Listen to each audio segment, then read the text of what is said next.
Baik, langsung saja. Pertama yang harus dipahami sebelum olah data SPSS biasanya dalam statistik sosial ataupun rumpun-rumpun bisnis, sosial politik, biasanya ada beberapa uji dan tahapan-tahapan. Biasanya ada uji instrumen data kuesioner, di dalamnya ada uji validitas dan item, bisa ditentukan dengan tiga, korelasi person, korelasi item, atau total correlation, lalu ada metode analisis faktor KNO. Lalu dilanjut ada uji realitas. Nanti kita akan bahas lebih lanjut. Itu yang pertama, biasa ada 30-40 data sesuai dengan ketentuan yang menjadi uji instrumen data kuesioner sebelum kuesioner disebar. Lalu di bab 4 dan 5 ada namanya uji asumsi klasik. Uji asumsi klasik ini mulai dari normalitas residual, multikorelitas, atau korelasi.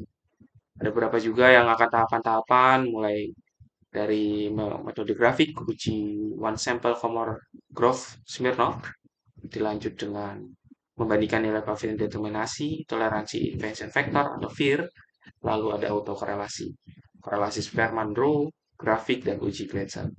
Lalu kita lihat di akhir ada analisis regresi yang sederhana dan berganda. Untuk sedikit penjelasan, biasanya untuk analisis regresi linear sederhana itu hanya digunakan untuk dua variabel, yaitu biasanya hanya X dan Y, maka dia menggunakan regresi linear sederhana. Tapi jika lebih dari dua, entah itu tiga, empat, dan seterusnya, maka kita wajib gunakan analisis regresi linear berganda. Maka perbedaannya ada di sini, analisis regresi apakah itu sederhana dan berganda tergantung dengan variabel kita. Baik, di sini akan videonya mungkin akan sedikit agak panjang, jadi tapi ini akan membahas dari awal penelitian sampai nanti akhir. Nanti ada beberapa interpretasi sederhana yang akan saya sampaikan, tapi nanti boleh dikembangkan sendiri atau melihat video-video lain atau buku-buku yang menjadi referensi-referensi pendukung. Nah, lebih baik merujuk pada buku-buku metodologi yang terkhusus untuk metode kuantitatif dan menggunakan SPSS supaya lebih jelas untuk interpretasi. Tapi setidaknya semua ini adalah tahapan yang dilakukan untuk uji dan yang dilakukan dalam penelitian, uji-uji yang dilakukan dalam penelitian ranah sosial, bisnis, dan mungkin ekonomi dan sebagian. Di sini saya juga terkhusus melakukannya untuk administrasi bisnis, jadi bisa jadi patokan. Sebenarnya hampir sama sosial politik juga, jika memang itu menggunakan angket, kuesioner, maka kita apalagi menggunakan aplikasi FSS, maka uji-uji ini dari bab 2 sampai bab 4, maka harus kita lakukan. Apalagi nanti datanya normal, dicek bahwa datanya normal gitu. Tidak tidak terjadi ketidaknormalan, maka tetap menggunakan parametrik gitu seperti. Baik, kita lanjut. Pertama kita langsung saja. Pertama yang kita lakukan adalah uji instrumen data kuesioner. Di sini saya ada beberapa contohnya. Uh, ada beberapa contohnya. Saya langsung saja ambil. Ini adalah ujinya. Pertama adalah saya akan menjelaskan uji validitas item. Itu uji biasa berupa pernyataan yang diberikan kepada responden melalui kuesioner yang mengungkapkan suatu. Menurut Sugiono menyatakan bahwa valid berarti bahwa instrumen penelitian tersebut dapat digunakan untuk apa yang seharusnya diukur. Artinya sih datanya dikatakan valid sehingga nanti saat di tes beberapa nanti untuk sampel atau populasi yang lebih besar maka itu dapat dikatakan valid dan bisa menjadikan alat ukur. Uh, jadi dapat terjadi secara konsisten diukur secara tepat. Lalu menentukan di sini digunakan tujuannya untuk menentukan sah tidaknya suatu kuesioner. Kuesioner dianggap sah jika pernyataan mampu mengungkapkan apa yang dimaksud untuk diukur, yaitu variabel. Ada tiga metode analisis yang dapat digunakan. Biasanya dalam SPS, korelasi persen, correct atom total, correlation, dan analisis faktor. Yang pertama, kita akan bahas tentang model korelasi persen. Baik, di sini ada data yang sudah saya sediakan, ada 15 kuesioner dan sudah ada datanya, sudah ada total skornya. Yang pertama akan kita masuk ke kita sudah ada data yang saya siapkan, jadi yang pertama saya akan buka dulu. Oh, sebentar ya. Kita akan lanjut ke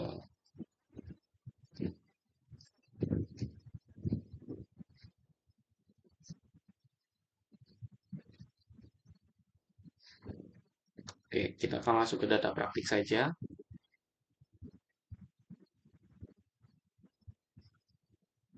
Sini untuk data validitas reliabilitas kita langsung copy saja. Hanya copy data yang di bawah sini. Lalu kita masuk langsung ke maaf, kita langsung masuk ke data view. Kita langsung ke data view, kita copy paste.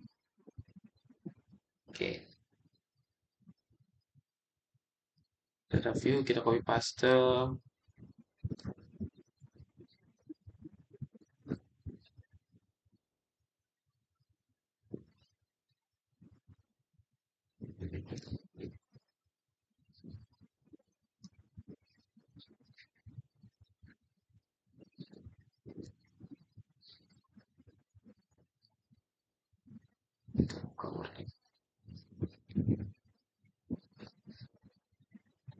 Lupa.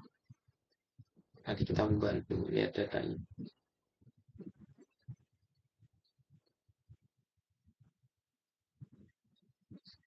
Oke, kita copy paste. Lalu di sini ada instruksi yang sudah saya buat. Pertama, yang jelas, langkah pertama adalah memasukkan variabel mulai dari x1, 2, dan 3 sampai 5, lalu dibuat total score.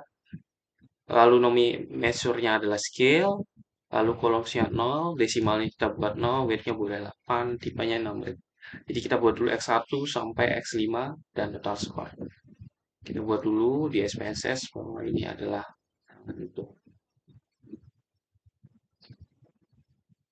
x1, x2, x3, x4, x5, lalu di sini kita buat total.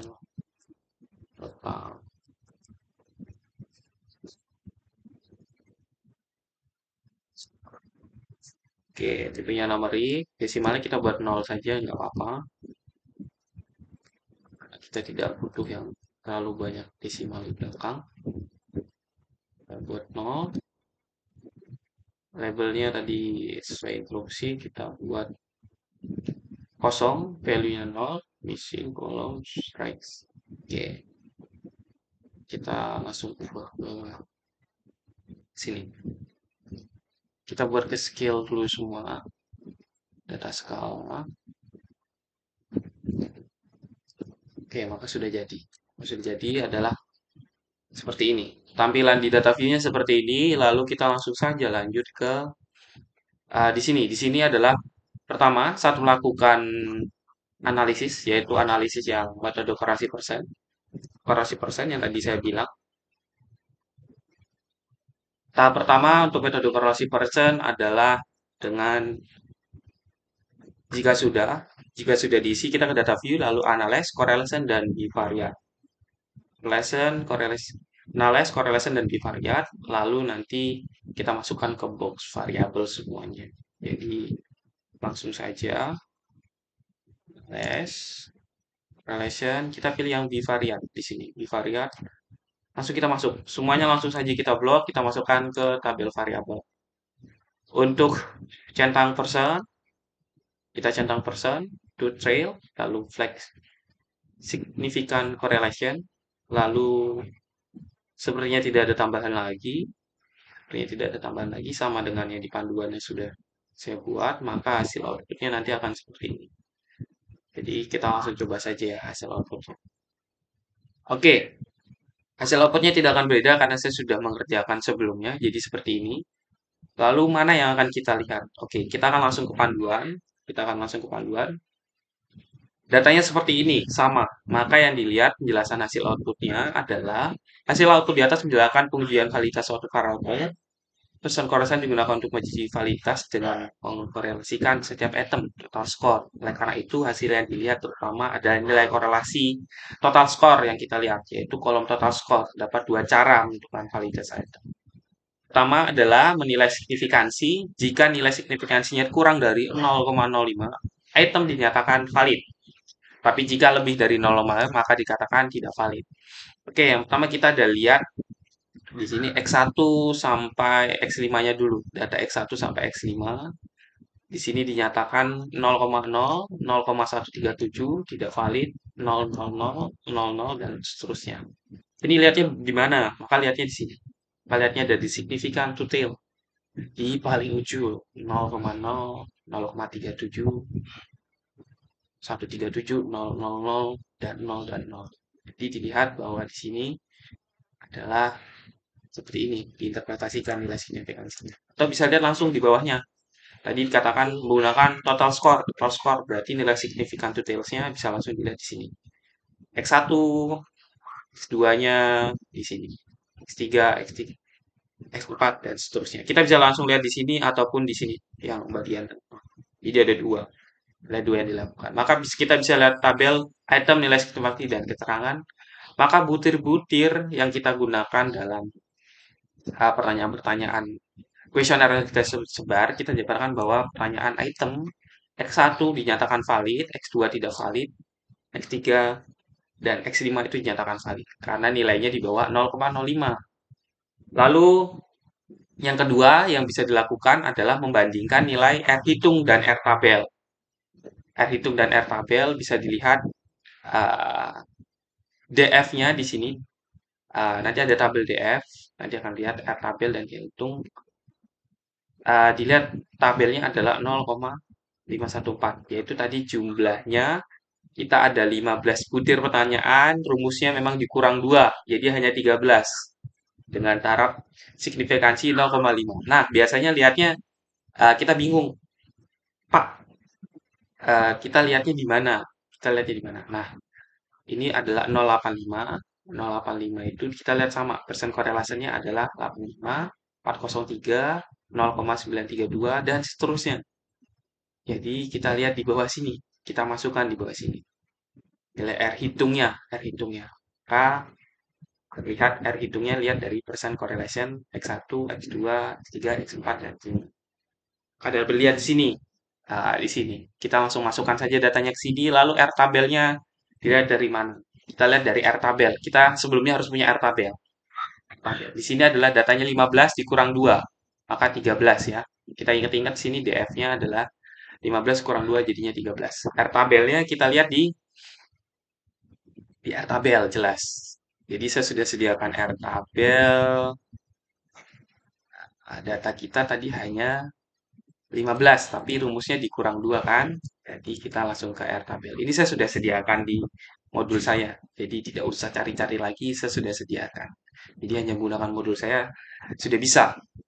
Nah, di sini kita melihat tarafnya adalah 0,05 karena kita penelitiannya hanya 5% saja batas toleransinya. Jadi jika mau yang batas toleransinya 0,01 silakan, 0,02 silakan, 0,01 silakan, lalu 0,01 silakan, tapi saya hanya 0,05, 0,05.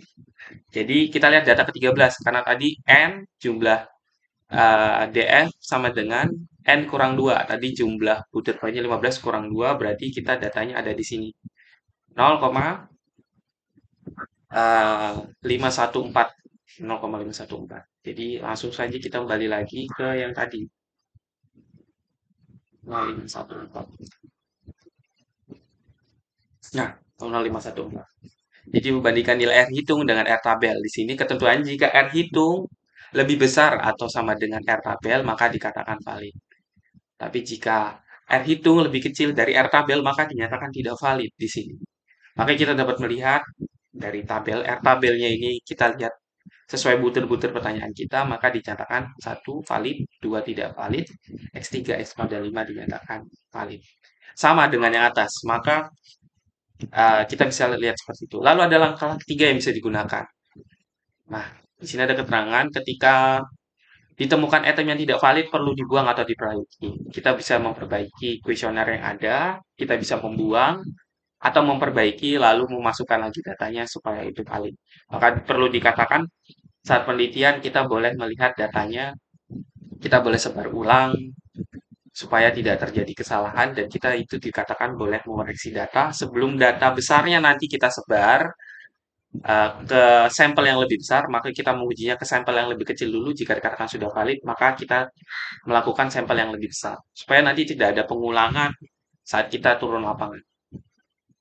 Oke, lalu selanjutnya tadi saya katakan ini adalah metode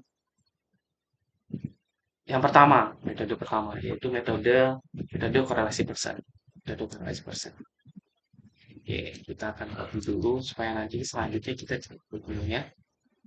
Nanti bisa jelas apa aja sih tahapnya. Bisa pakai bantuan Word. Sini. Oke, metode korelasi persen sudah digunakan. Uji validitas metode korelasi persen sudah digunakan. Lalu kita lanjut ke metode korelasi atom atau total correlation. Kita lanjut lagi. Kita lihat di sini ada tahap-tahapnya yang sudah saya buat di panduan dan nanti bisa membantu kita. Jadi kita nggak masih bingung apa aja sih tahap-tahapnya dari awal sampai akhir, maka ini ada tahap-tahapnya. Lalu sudah dijelaskan semua di sini. Oke,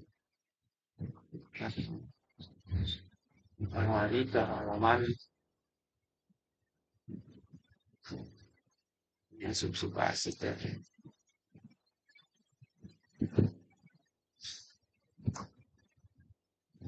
C. Nah, metode correlation item atau total korelasi seperti halnya dengan metode korelasi persen, yaitu mengkoreksi skor item dengan total item score. Metode correlation item mempunyai cara yang sama, namun di sini tidak perlu memasukkan item skor total karena dengan cara ini sudah dihitung otomatis. Pengujian signifikansi di sini ada ketetapannya, itu jika R hitung lebih besar atau sama dengan R tabel, maka pada tingkat signifikansi 0,05, maka item dinyatakan valid. Tapi jika R hitung lebih kecil dari R tabel, dengan signifikansi lebih, eh, tingkat signifikansi dengan tingkat signifikansi 0,5, maaf, maka item dinyatakan tidak valid. Oke, sama saja tahap-tahapnya, tapi kita akan keluarkan total score dari sini, karena kita tidak butuh total score. Lalu kita di sini analyze, scale, dan reliability analysis. Oke, kita langsung saja ke data SPSS. Ke data SPSS, kita kembali ke data view. Data view, analysis, jadi correlation, scale ya. Maaf tadi saya lupa. Oke, analyze, scale, reliability analysis. Scale, reliability analysis. Oke, kita langsung ke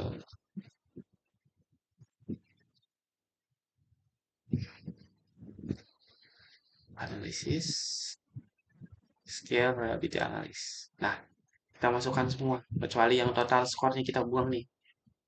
Total skor kita buang, maka nanti kita sesuai dengan tahap selanjutnya, kita masuk ke statistik. Masuk klik statistik, kita setting dulu. Di sini adalah scale if item delete, non, seperti itu. Oke, jadi kita langsung saja.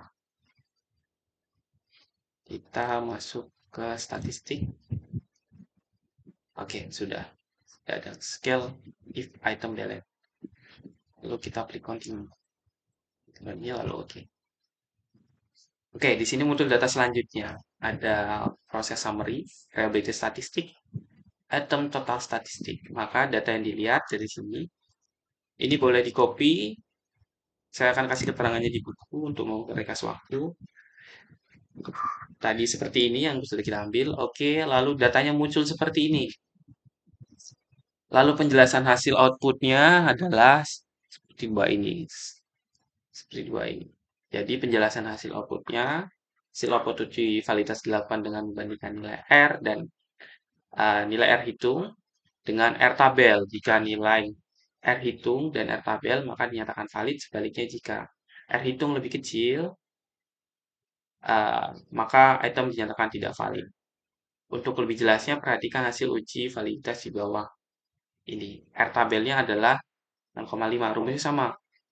15 kurang 2. Jadi di 13. Jadi di 0,14. Nanti tinggal lihat di R tabel lalu dicocokkan seperti yang tadi saya ajarkan. Nah, nilai R hitungnya. R hitungnya lihat di sini. 0,773. Relation 0,773 0,873, 0, sorry ini sepertinya saya salah, tapi di sini ada 0,186, lalu 837, 723. Maka terjadi seperti ini. Maka R tabelnya tadi sama, pengecekannya sama. Nanti dikurang 2, tingkatnya 0,5, nanti dapat ini, maka dikatakan valid, tidak valid, valid, valid, dan valid. Karena ini masih menggunakan R tabel seperti yang tadi, jadi datanya masih sama seperti sebelumnya. Sama, jika item dinyatakan tidak valid, perlu dibuang atau diperbaiki. Jadi teman-teman kalau penelitian nanti datanya nggak valid atau itu ya perlu dibuang atau diperbaiki kuesionernya. Sebelum nanti nyebar ke sampel yang lebih besar lagi. Lalu yang ketiga, ada metode analisis faktor KMO. Jadi kita sudah selesai ya. Oke, total correlation sudah selesai nih. Kita lanjut ke metode analisis faktor KMO. Oke, analisis total KMO. Tahap-tahapnya sudah saya buat.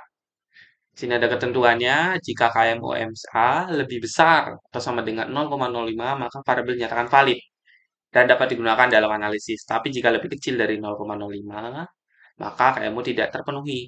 Diperlukan eliminasi variabel karena variabel tersebut dianggap tidak valid untuk dianalisis lebih lanjut.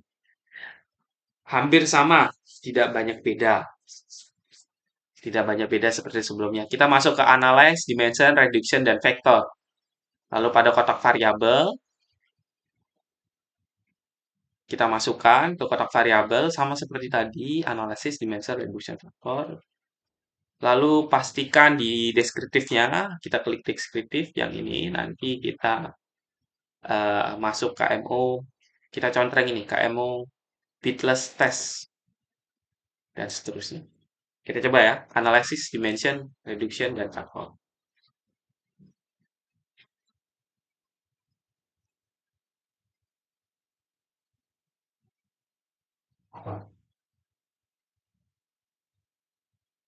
Oke, tes, dimension, dan faktor. Kita masukkan hanya 5. Total skor tidak kita masukkan, jadi kita buang. Lalu di deskriptif kita masukkan yang KMO and Bartlett's test of practice ini. Lalu kita buat continue, lalu langsung saja oke. Maka keluarnya seperti ini datanya. Datanya boleh kita copy di Word, saya langsung saja biar tidak lama. Datanya ini sama dengan yang ada di modul saya yang sudah saya buat. Jadi contohnya sudah langsung di. Nah ini outputnya. Kopinya ada KMO, Bedless test, lalu anti-image matrix. Penjelasan outputnya seperti ini. Oke, berdasarkan hasil output di atas dapat diketahui bahwa nilai Kessel-Meyer-Olkin MO yaitu sebesar 0,757. 0,757. Di sini lihatnya ya. Di sini. Lebih besar dari 0,5. Artinya dapat dinyatakan lebih lanjut untuk dapat. Artinya data ini dapat dianalisis lebih lanjut. Berarti dapat digunakan yang kuesionernya untuk dapat melihat hasil validitas setiap item. Lalu dapat dilihat ini anti-image matrix. Anti-image matrixnya boleh di copy nanti. Nah, kita di baris anti-image correlation dengan melihat angka yang ada angka A-nya nih. Angka A-nya. Angka yang diberi warna. Di sini kita nggak kasih warna ya. Item jika angka tersebut lebih dari 0,5 berikut hasil reka bandingannya. Yang ada angkanya mana sih?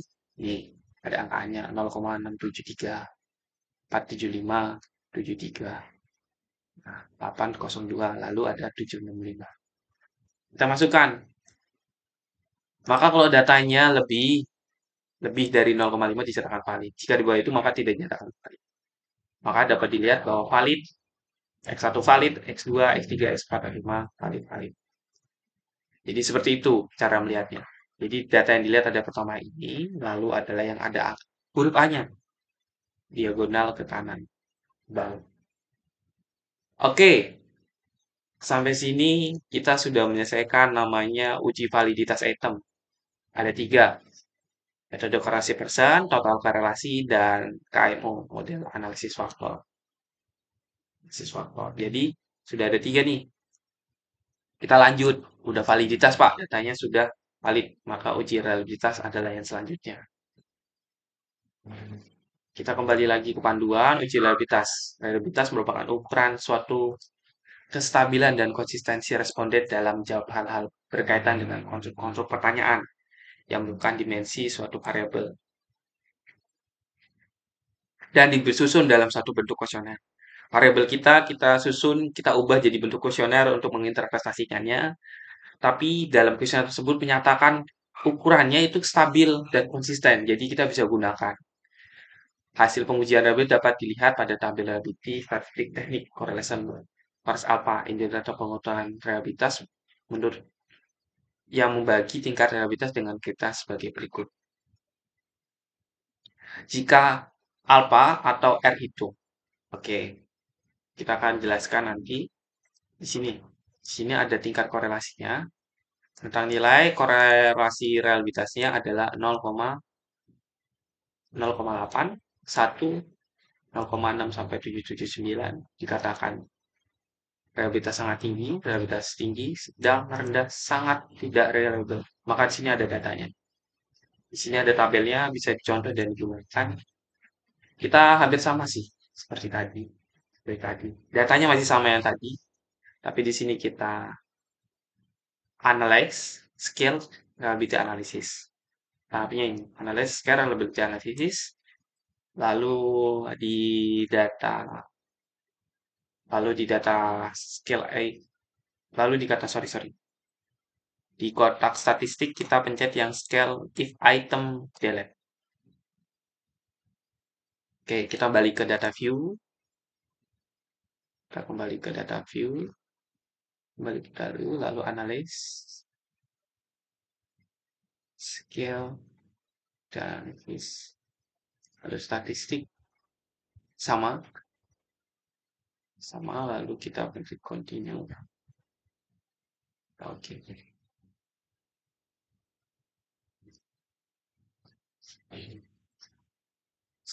Maka ini sama seperti yang tadi. Yang kita lihat adalah output berikut. Eh, case process summary dan reliabilitas statistik. Kita langsung aja lihat. Berarti yang data yang outputnya adalah yang ini. Dan yang ini. Dua data ini ya. Kita copy, kita langsung saya masukkan karena saya sudah masukkan biar cepat. Seperti ini datanya. Penjelasan output pada hasil analisis dapat diketahui bahwa convex alfanya adalah sebesar berapa? 0,84. Atau kalau mau ditambah 3 desimal di belakang 0,849. Sehingga dapat dinyatakan reliable, reliabilitas sangat baik. 0,84 kita tahu bahwa tadi di tabel indikator yang sudah saya buat ini 0,84 itu reliabilitasnya sangat tinggi. Jadi dapat dikatakan uji reliabilitasnya dikatakan reliable. Maka dapat dilanjutkan untuk penelitian selanjutnya. Reliabilitasnya sangat baik atau sangat tinggi di sini ya. Di sini sangat tinggi, 0,84. Oke, kita kembali lagi. Sudah Pak, uji instrumen datanya sudah selesai. Jadi semuanya uji validitas item sudah, tiga-tiganya sudah dipakai, uji reliabilitas sudah dipakai. Maka kita lanjut di mana?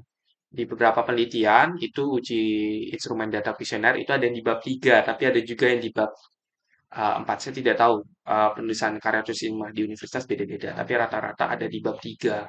Ada di bab 3. Jadi di bab 4 maka kita akan lanjut di sini. Asumsi klasik dan uji regresi linearitas sederhana dan berganda. Sama aja uji asumsi klasik. Uji asumsi klasik, oke kita akan bahas. Pertama ada metode grafik. Sorry, di sini ada normalitas residual, di sini ada metode grafik.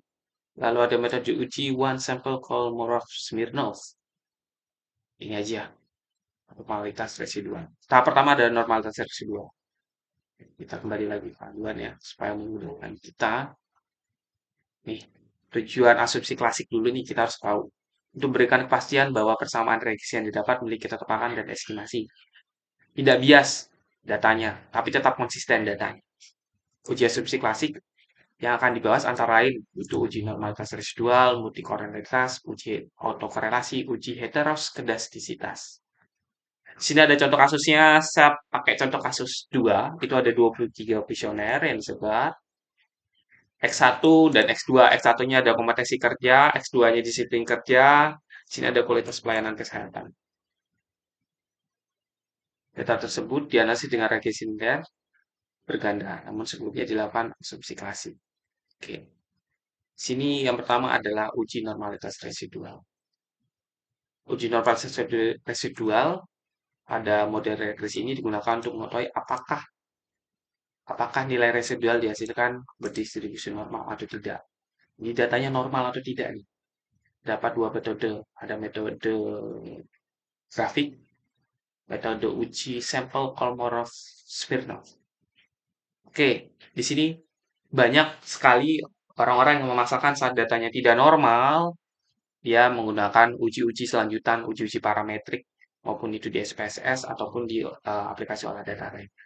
Kan sini yang saya tekankan, bahwa saat datanya tidak normal, maka berpindahlah ujinya menjadi uji non-parametrik. Jadi tidak dipaksa, nanti sampai akhir datanya bingung. Terlalu banyak salah, terlalu banyak tidak signifikan, karena salah sendiri.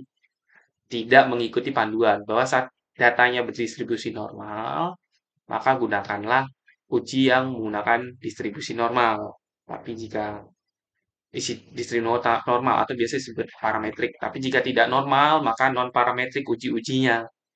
Jangan datanya tidak normal, tapi menggunakan uji parametrik. Pasti nanti hasil-hasilnya pasti akan berantakan dan tidak sesuai dengan apa yang ada di teori.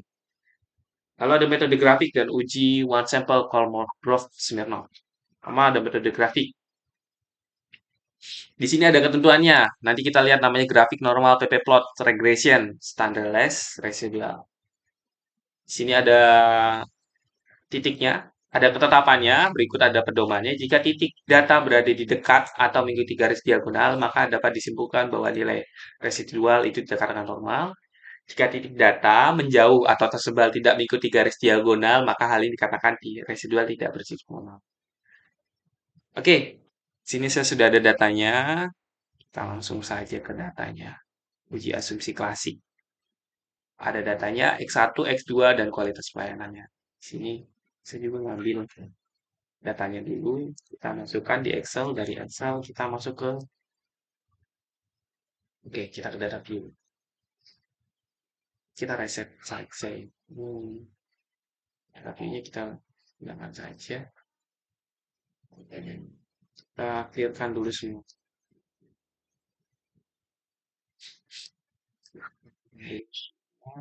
Kita buat saja yang baru ya.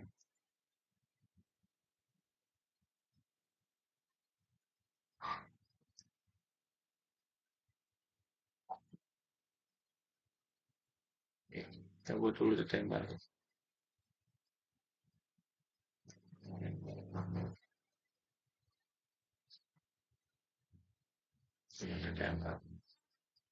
Oke, langsung kita ke data view. Silakan ke data view, lalu ditaruh.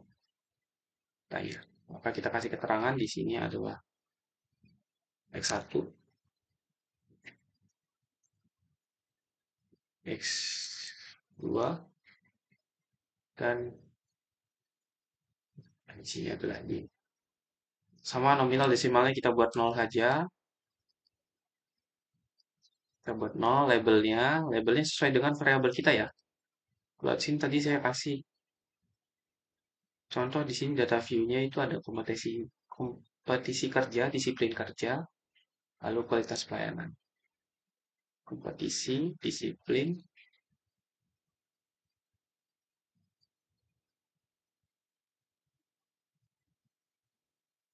kompetisi kerja, disiplin kerja, lalu ada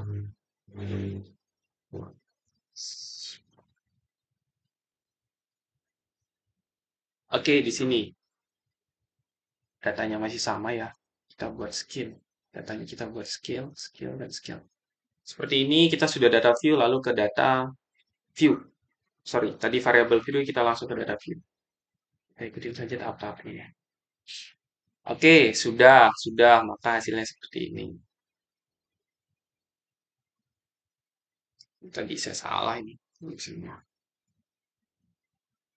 Oke, pertama kita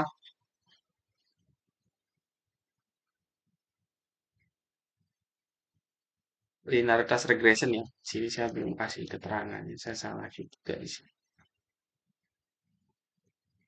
Oke, di sini analysis regression linear. Nah, di sini analysis regression linear. Oke, sesuai perintah. Dependennya, variabel dependen kita atau perikatnya, jadi kita masukin sini, X1, X2 kita masukin ke independen atau variabel bebas.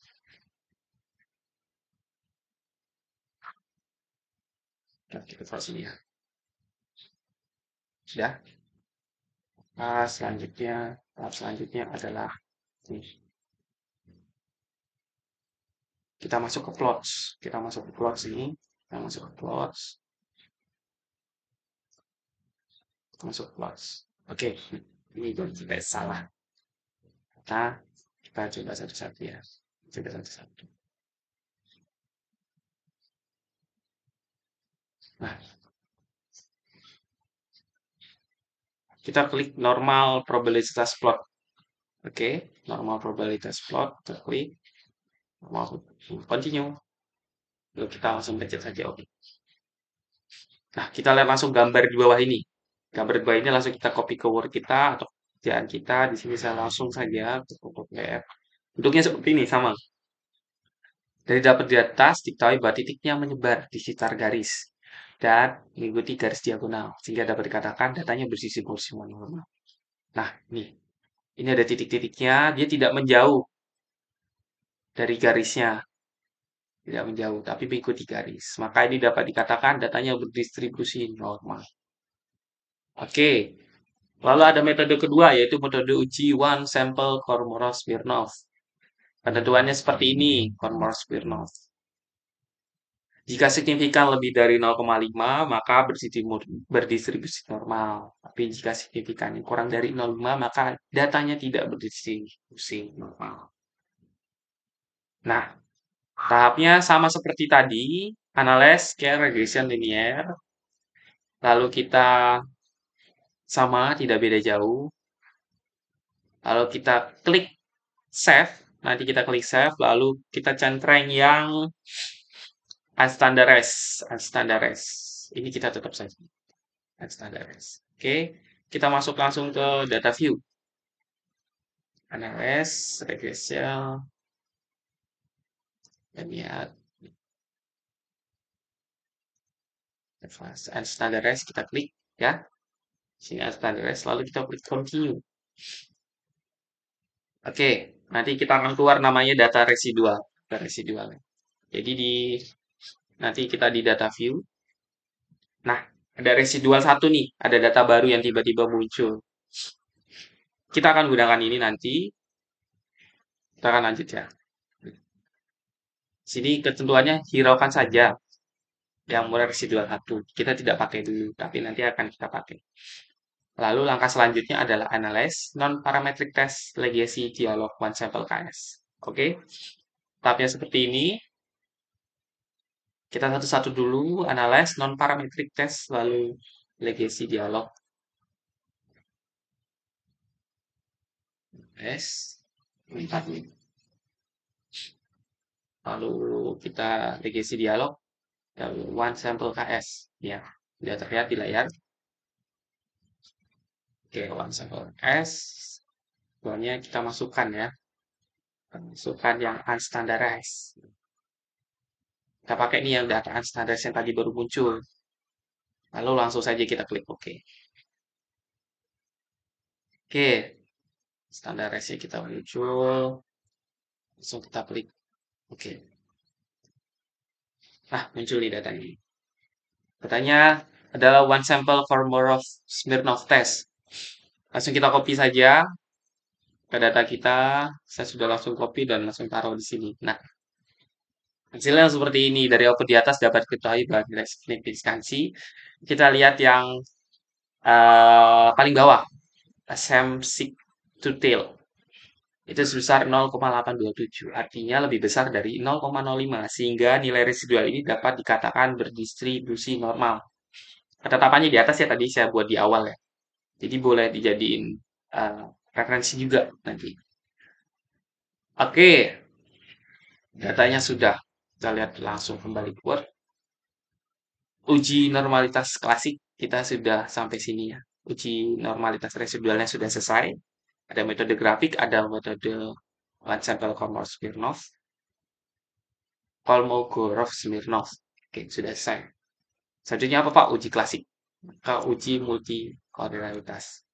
Bandingkan nilai R kuadrat dengan R kuadrat. Tapi di sini R besar ya. R square besar. Lalu melihat nilai toleransi inflation factor here pada model regresi. Oke, kita langsung lanjut saja. Multi coordinate. Kita langsung saja. Apa sih Pak definisinya? Uji multikoloritas digunakan untuk menguji apakah model regresi yang ditemukan adalah korelasi antara variabel independen. Jika terdapat atau terjadi korelasi, maka terdapat masalah multikoliniaritas. Model regresi yang baik seharusnya tidak terjadi nih. Tidak terjadi multikoliniaritas, multiko antara variabel independen. Maka jika datanya tidak terjadi multiko, maka data tersebut dikatakan baik. Uji tersebut dikatakan baik. Jadi, keterangan seperti ini. Kita dapat lihat langsung, seperti yang saya blok, maka disimpulkan bahwa tidak terjadi multikoliniaritas. Tapi jika R kecilnya lebih besar daripada R besarnya, maka data tersebut dikatakan terjadi multikoliniaritas atau multiko. Oke, langkah pertama, kita pakai data yang tadi. Pertama langsung saja kita ke analyze regression linear. Analyze regression linear. Nah, di sini. Dependennya kita ganti X1, independennya X2. Ya, analyze regression linear. Oke, ini tidak pakai. Ini kita berikan saja ya. Analyze regression linear. Ini kita keluarkan. Yang independen kita isi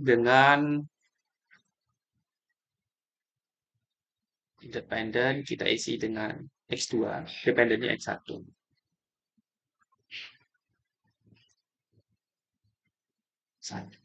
Oke, sebenarnya tidak ada. Langsung saja klik OK. Oke, langsung saja klik. Oke, sudah nih, sudah ada datanya. Sudah ada datanya. Nah, tapi kita langsung saja ke data view ya.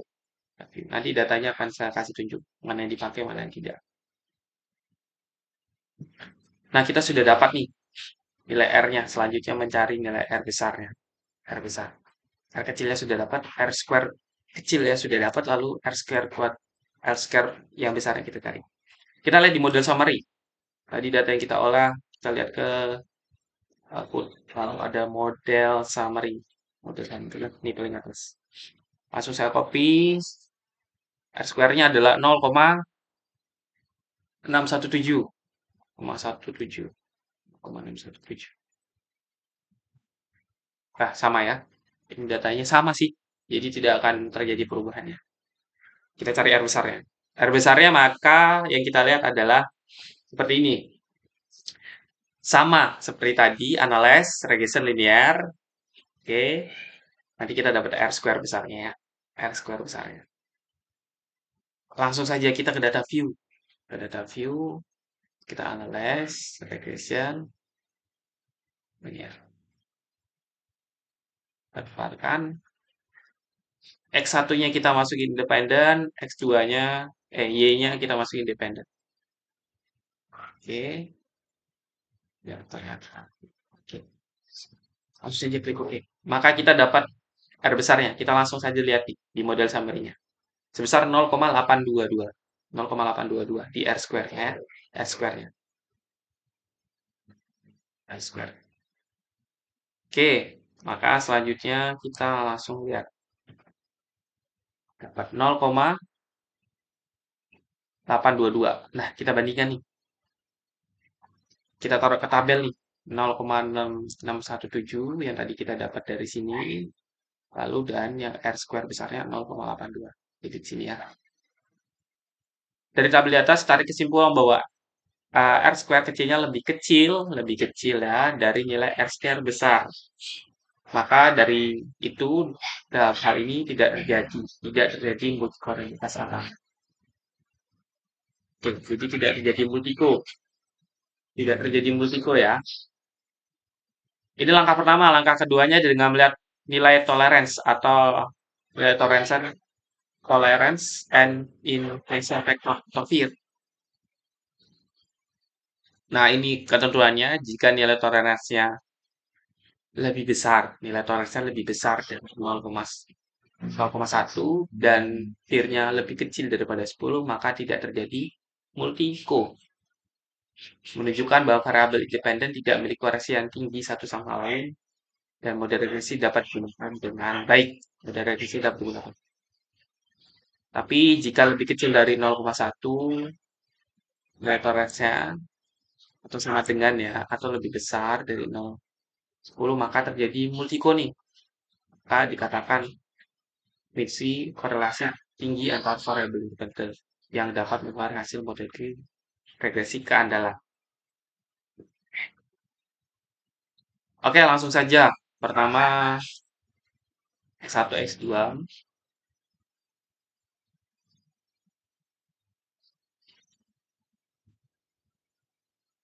Ini sama seperti tadi.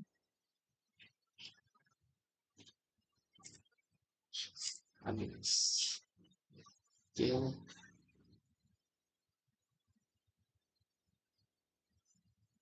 Terus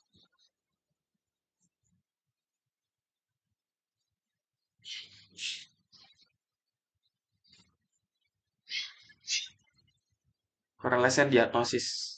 Kita ke statistik ya. Kita ke statistik. Statistik.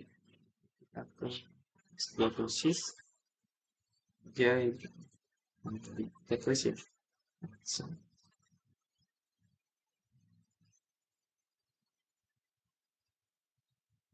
Jadi di virus.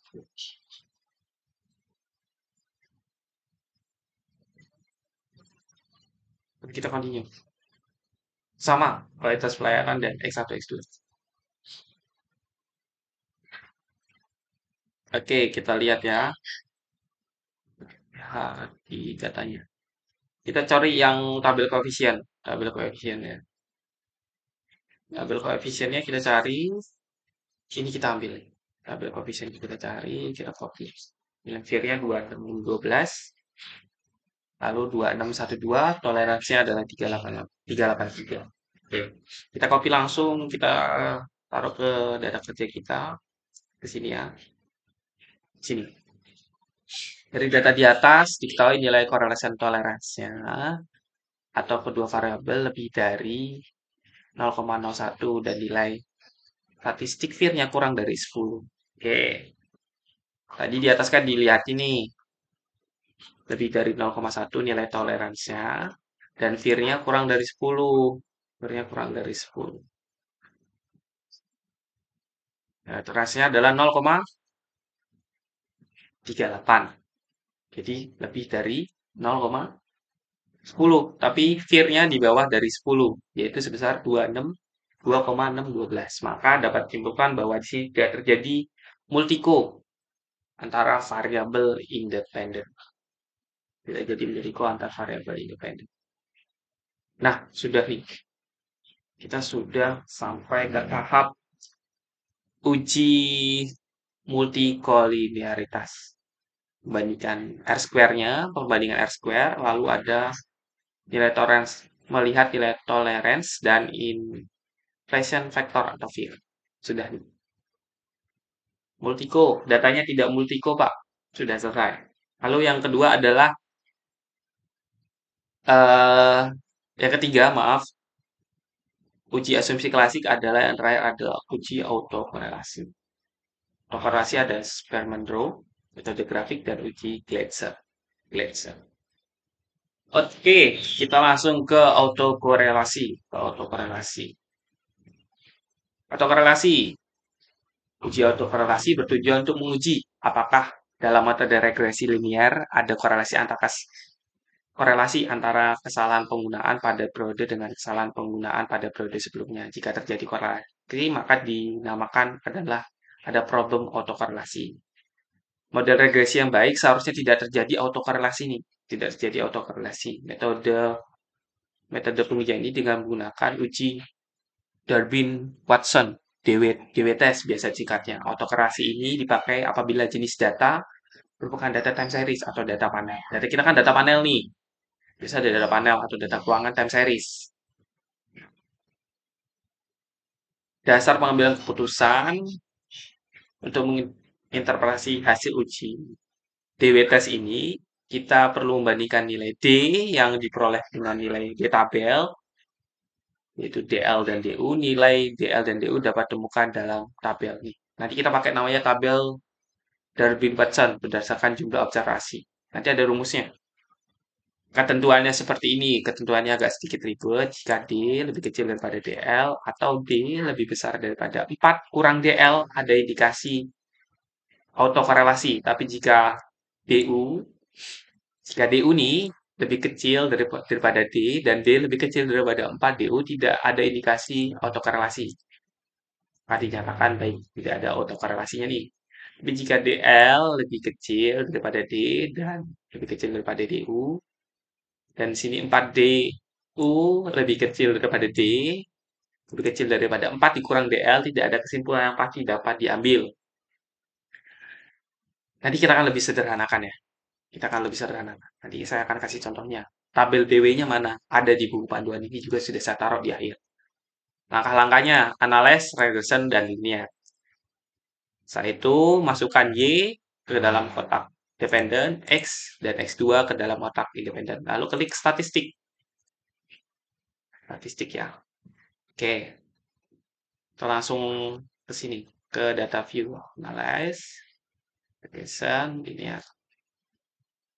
Kita masuk ke data statistik. Nah, data statistik yang kita checklist adalah sama. Nah, kita pakai Darwin Watson maksudnya. Kita harus checklist, wajib do checklist. Langsung saja kita checklist ya. Data view yang tadi lanjutan. Nah, ini. Ya, langsung kita checklist ya. Langsung kita checklist. Continue. Oke. Kita ambil data yang ini, model summary-nya kita ambil. Model summary ini yang akan nanti membantu kita untuk menentukan ada terjadi autokorelasi atau tidak. Oke. Ini yang dia pilih. Model summary-nya kita copy. Ada nilai Darwin Watson-nya 20,4. Nah, ini kita copy nih. Kita copy ke data kerja kita. Nah, cara penentuannya seperti ini. Tadi jumlah kuesioner kita totalnya adalah 23. 23 ya. Kita lihat ke data view. Ada 20 berapa? 23 di sini. 23. Oke. Total X dan X2-nya adalah 23. 23. Kita ingat-ingat ya, 23.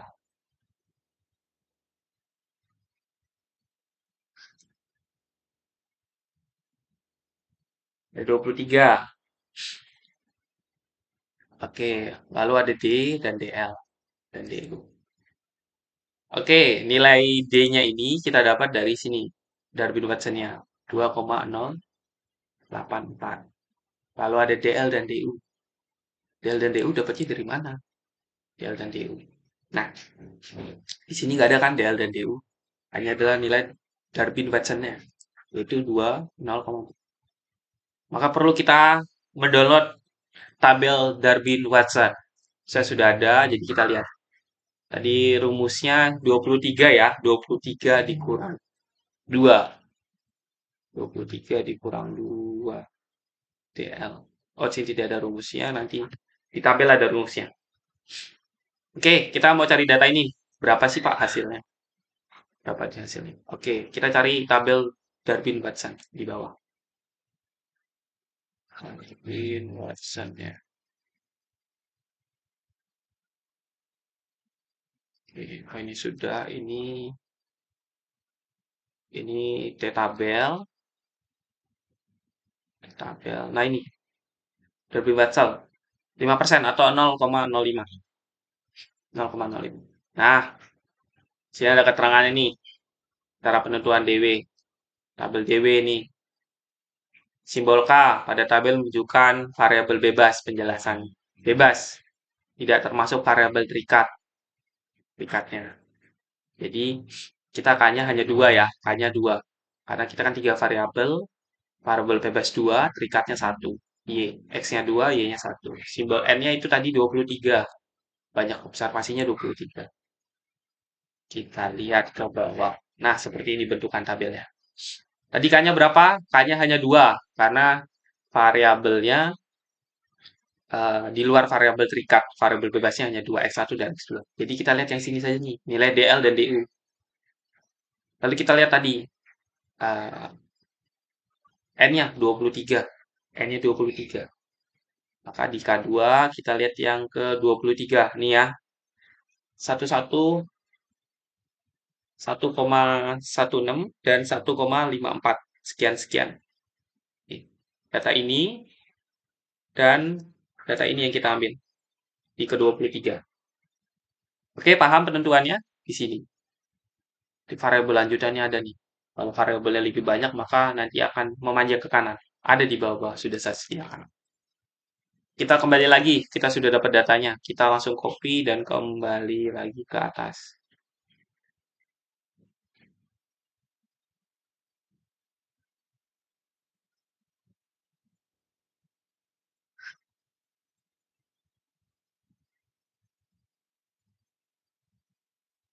Oke.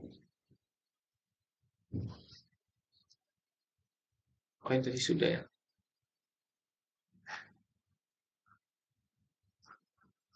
Sebentar, kita akan cari dia paling atas. Ini Glazer.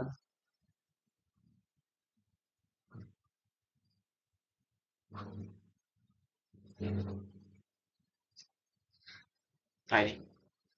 Kita copy 1,682 dan 1,5. Nah, lalu ada rumusnya 4 dikurang DL. 4 ini rumusnya dikurang DL. Jadi langsung saja. DL-nya berapa dikurangkan 4-nya berapa, bisa manual. Maka karena DU-nya lebih kecil daripada D, ya kan? DU-nya 1,15432, sedangkan D-nya adalah 2084 dan 4 DL itu adalah 4 kurang 4 4 kurang DU adalah 2486. Maka dapat simpulkan tidak terjadi autokorelasi model regresi yang digunakan. Nah, ini dia. Jadi autokorelasi. Ini ya ketetapannya. Sama, tidak terjadi autokorelasi. Sudah, kita akan lanjut lagi ke namanya uji heterokedastisitas. Sama, bertujuan untuk menguji apakah dalam model regresi terjadi atau terdapat ketidaksamaan variabel dari satu pengamatan ke pengamatan yang lain. Jika varian dari nilai residual dari satu pengamatan ke pengamatan lain tetap, maka disebut homokedastisitas. Dan jika variabel berbeda dari satu pengamatan ke pengamatan lain, maka disebut heterokedastisitas. Nah, regresi yang baik apa? Regresi yang baik adalah tidak terjadi heterokedastisitas atau homokedastisitas. Terdapat tiga metode. Ada tiga metode nih dalam heterokedastisitas. Ada korelasi Sperman-Rowe, metode grafik, dan uji Glaser. Sama dari data yang tadi, masukkan Y-nya ke kotak dependen, S2 independen. Analisis regression linear. Oke, kita langsung lanjut saja. Checklist unstandardized, checklist unstandardized, checklist unstandardized, lalu hiraukan residualnya. Oke, di sini ada nilai residual. Kita hapus saja, nggak menjadi masalah ya, karena datanya sudah ada di output. Analyze, regression, sama statistik. Eh,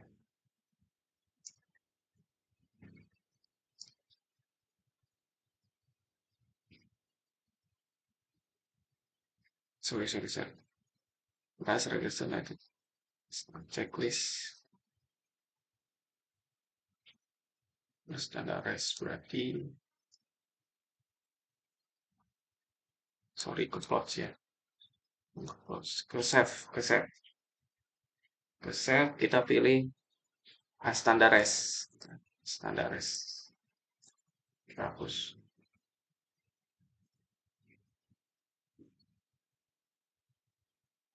Residual. Kalau residual ya, unstandardized.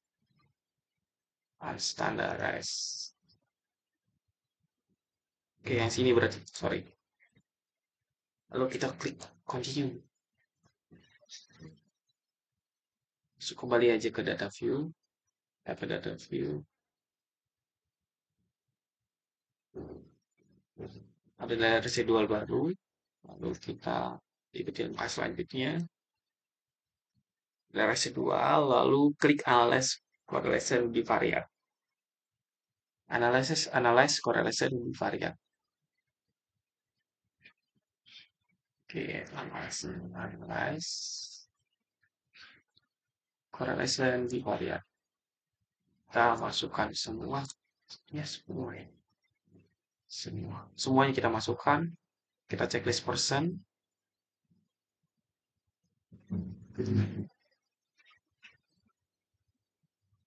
Oh, sorry.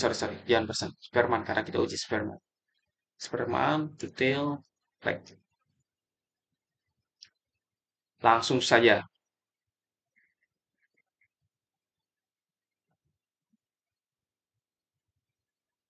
Persennya tidak usah dulu. Oke, ini kita copy nih.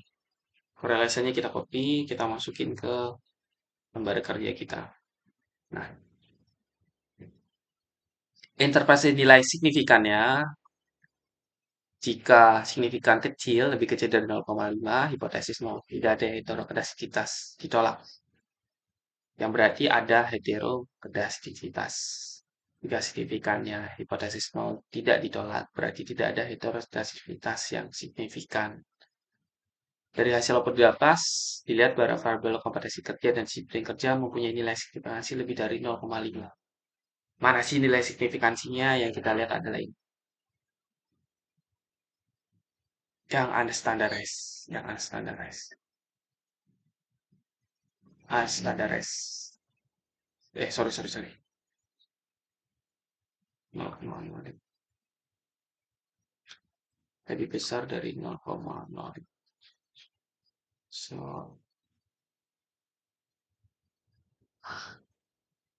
ini yang satu ya. Nilai signifikan kompetensi.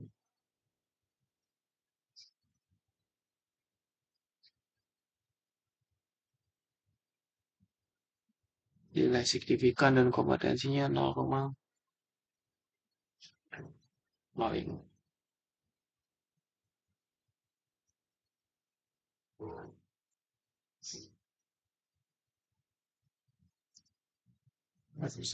Oke. Selanjutnya adalah metode grafik. Metode grafik adalah dengan masih menggunakan data sebelumnya, klik analyze, regression, dan linear.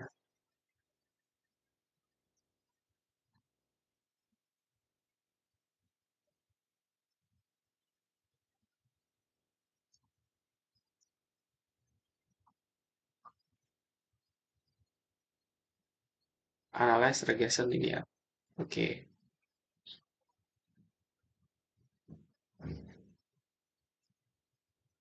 X1-nya di atas, X2-nya di bawah. Di dependent dan independent. Metode grafik kita coba ya. Analyze, regression, sourcing.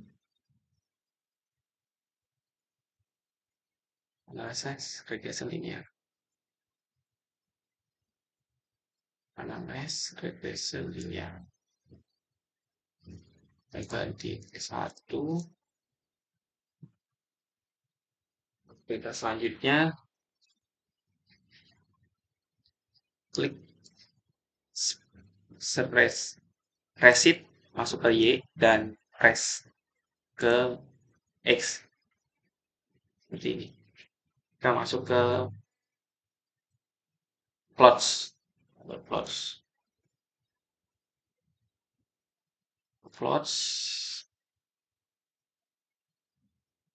yang ke Y adalah tadi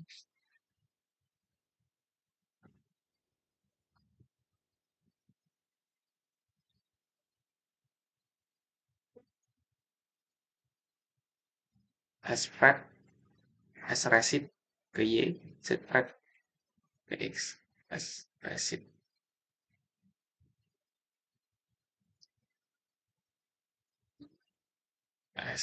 reset ke Y, ya spread X.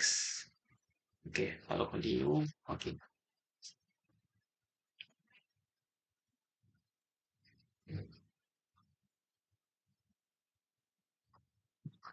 Sini outputnya seperti ini, gambarnya kita copy paste ya, copy paste. Nah, ini gambar ini kita copy paste, kita pindahkan ke sini, kita pindahkan ke sini. Ini copy, kita pindahkan ke lembar kerja kita. Ini interpretasi gambar dari hasil output scatter plot berdasarkan scatter plot. Tidak ada penyebaran di atas, di bawah, atau di sekitar angka 0. Ini 0 ya. Tidak ada penyebarannya. Tidak muncul hanya di atas atau di bawah saja, jelas. Tidak ada di atas dan di bawah. Jadi menyebar. Titik membentuk pola bergelombang dan menyebar. Dari hasil output gambar di atas dikatakan pola tidak menyebar di atas di bawah angka 0 pada sumbu X dan Y sehingga dapat diambil tidak terjadi masalah heterogeneisitas pada model regresi. Lalu ada metode Gleicher. Gleicher ini adalah metode analyze, sama aja langkahnya analyze regression linear, tapi nanti Y-nya kita masuk S1, S2, lalu kita ke statistik, ke dialog di atas, ke statistik, lalu kita centangkan standarize, residual. Oke, satu dulu ya. Kita coba dulu.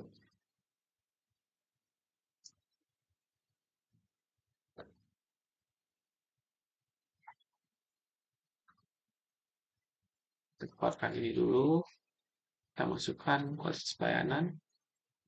E1, E2. Kita balik. Statistik. Sorry, close. Nah, standarisasi kita klik. Nah, standarisasi kita klik.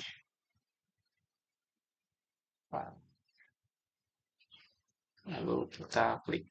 Oke. Kita hapus dulu nilai 2 residual ini. Kita klikkan saja. Oke. Lalu di panduannya adalah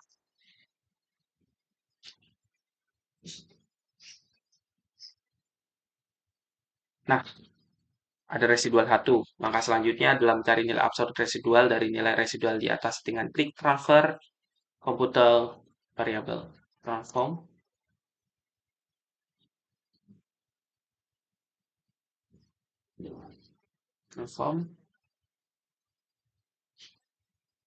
Jadi komputer variabel.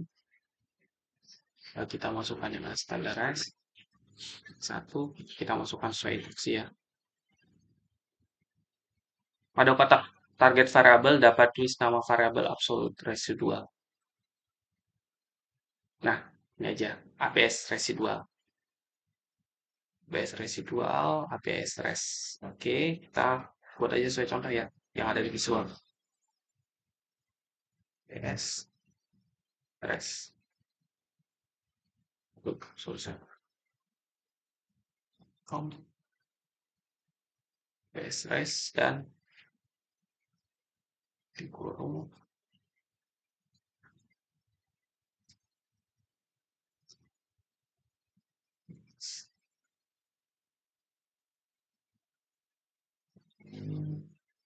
spasi.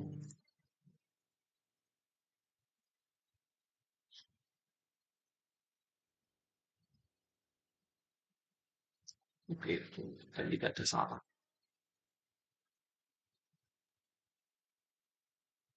Oke, data transform. Oke, lalu kita klik OK ya. PSRes, ABS. Res 1, kita transform, sudah kita transform. Nah, ini udah berhasil nih kita ke data view lagi. Nah, ada ABS residual ya. ABS residual, maka langkah selanjutnya adalah seperti ini. Kita masukkan ABS residual ke dependent. Oke, ABS residual ke dependent, transform, analyze, regression, ini ya. Seperti ini, lalu klik OK. Akan muncul data seperti ini. ABS residual. Nah, kita ambil ini data yang koefisien yang ada vir-nya. Koefisien yang ada vir. Ini kita ambil, kita masukin lembar kerja kita. Nah, kita lihat yang tidak ada heterokedasitas, ada heterokedasitas. Nah, dari aplikasi di bawah nilai signifikan lebih besar daripada 0,05. Lebih besar ya daripada 0,05.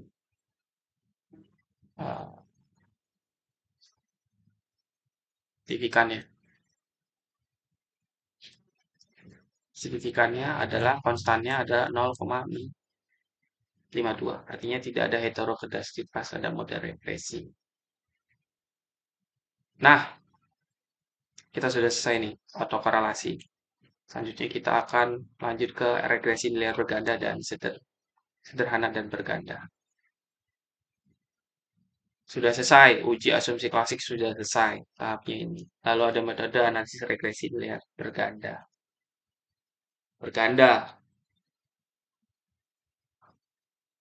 Ini yang sederhana, ada 23 responden, datanya 23. Kita langsung ke data view, sama seperti tadi. Langsung kita klik analyze regression linear.